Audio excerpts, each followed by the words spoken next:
Hey everyone, this is D-Vyne and welcome to my channel.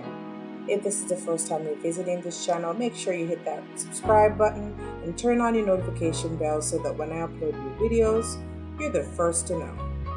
Now we have a lot to talk about today, so let's get right into it. I just want to talk about the latest drama in this whole situation with Tamar Braxton and Loni Love. Now, for those who don't know, Tamar was one of the original co-hosts on the daytime talk show, The Real, since it first aired in 2013 until she was fired back in 2016. Now, since leaving the show, Tamar has done several interviews where she's kind of alluding to the fact that she suspects that her other co-hosts played a part in her being fired. When rumors were circulating, she never outright dispelled them, so that narrative continued. Now, in September of last year, she went on the Wendy show, and I think that is where things came to a head because Wendy asked her about The Real and she was being really shady and she played along and basically said she moved on to better things.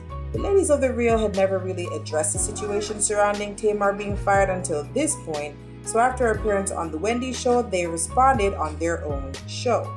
I just want to be full disclosure. It's been 3 years. I don't know why you guys keep talking about this whole situation. What had happened this summer, okay, was that Tamar Braxton gave us an apology for everything. I, in my humble opinion of trying to be this strong black woman, invited her to come on the show for season 6. It was a simple, public ask. I did try to call her privately. I've been texting her. At that point, it just seems like everyone was just fed up of her perpetuating that narrative. The other ladies were sticking to the story that they had nothing to do with her being fired, and I guess if you feel or you know that you didn't do something, then constantly being accused of it eventually will take a toll. And so they decided to address it in that episode. Now, after that, Tamar posted a video where she outright accused Loni Love of sending emails to the execs at the TV station to get her fired. She posted what she thought were receipts, which were just text messages from a friend who said they spoke to Cookie Hull, who was a longtime friend of Loni Love and who used to write for her as well. She said that Cookie told her that Loni was behind the firing. So that's when Cookie Hull's name first got dragged into this situation.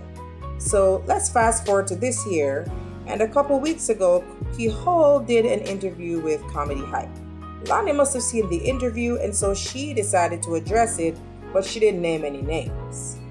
Like somebody is coming after me because I used to take care of them. I put money in their pocket. Cat Williams put money in their pocket, and now they lying.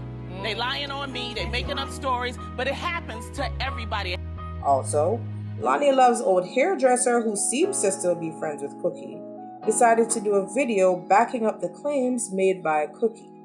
Now, I was there with you guys from the beginning, before The Real became the all the way real, okay, when Tamar was on there.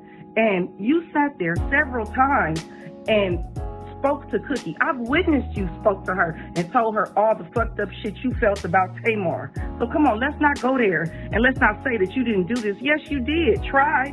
You did try. You spoke to whoever you needed to speak to. You sent emails to whoever you needed to speak to because, yes, you continue to want it to be the only token black chick on that show, okay? So now, because her old hairdresser spoke out, more people started to believe that Cookie's claims were true. Now, just to make it clear, I don't know who is telling the truth at this point because there is really no evidence besides hearsay. Cookie doesn't have any receipts. She's just telling her story. So we have to decide if we're going to believe Cookie, Loni, or just not care either way. But what I will say is this.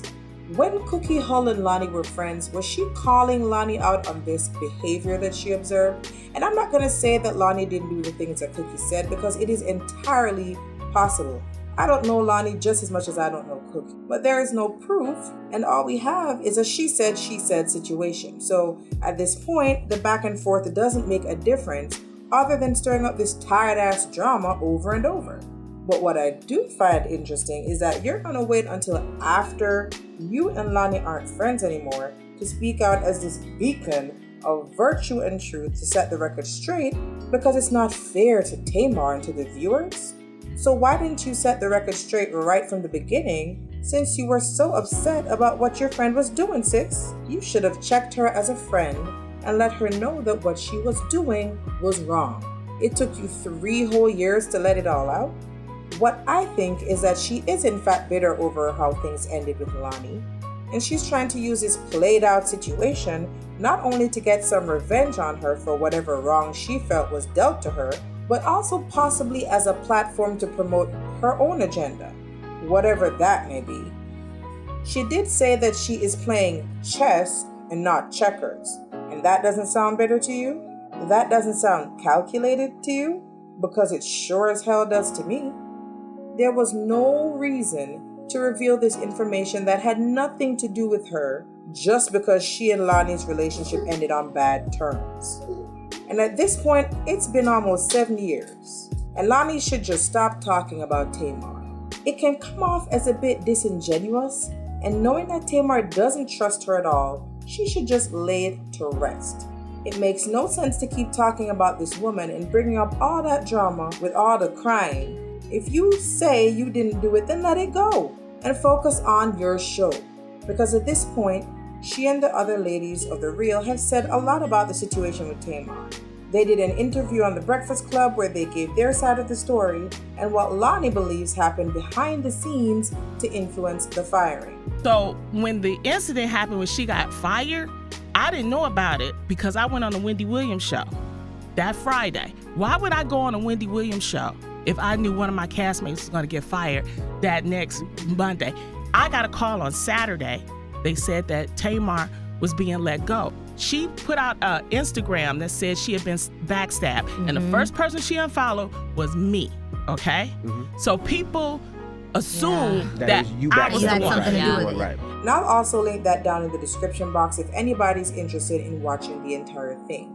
And let's be clear, I'm in no way defending Loni Love because I do not know her, so I don't know what she's capable of.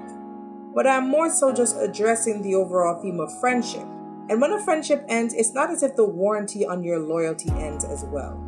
So it's not a free-for-all where you can just now go ahead and spread all the secrets and conversations that you had with your ex-friend to the world, now that you and that person are no longer good. That says more about your poor character than it does about Loni Love, in my opinion, Miss Cookie Hull. And I think at this point, Tamar should just try to move on from that situation. And since she says she has moved on from The Real, then she needs to focus on thriving as an artist and living her best life. Because this is all unnecessary, especially because we don't have any solid proof, besides a scorned friend selling out an ex-friend. And that's all I'm going to say about this for now. But what do you guys think about this whole situation? Because it's been going on for a long time now. It's been a couple years. Let me know down in the comment section because I really want to know what you guys think. Do you believe Cookie? Do you believe Loni? Or do you just not care? Also, please help my channel to grow by hitting that red subscribe button below and turning on that notification bell so that whenever I post a new video, you're the first to know. You can follow me on Instagram and Twitter as well, which I will link down in the description box. Until next time.